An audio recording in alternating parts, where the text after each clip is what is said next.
हुआ तो उस वक्त 14 जून को हुआ तो उस वक्त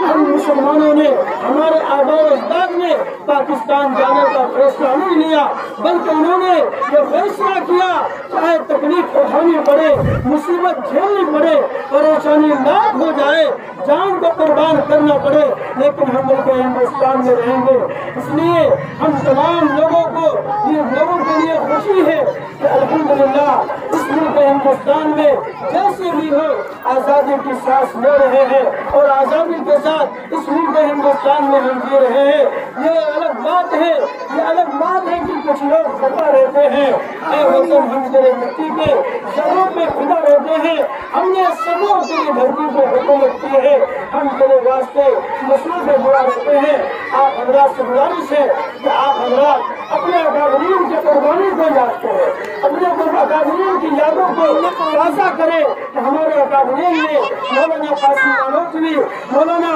शेखुल हिंद महमूद हसन देवबंदी, मुफ्ती किफायतुल्लाह देहलवी और हजरत शाह वलीउल्लाह मुहद्दिस देहलवी, शाह अब्दुल अजीज मुहद्दिस देहलवी और दीगर बड़े बड़े अकादरीन और हिंदुस्तान का मशहूर इदारा दारुल उलूम देवबंद ने इस मुल्क की आज़ादी में बड़ा हसीन किरदार अदा किया है। और आइए हम सब मिलकर रहम करते हैं कि इस मुल्क की आज़ादी के लिए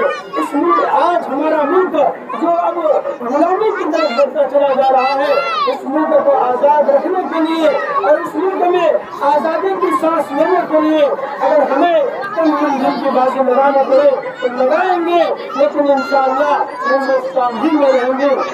हिंदुस्तान आज़ाद। अल्लाह तबारक व तआला हम सबको अमल की तौफीक अता फरमाए और अज़ीज़ मोहम्मद मुबश्शिर से गुजारिश है कि वो आए और नज़म पेश करें।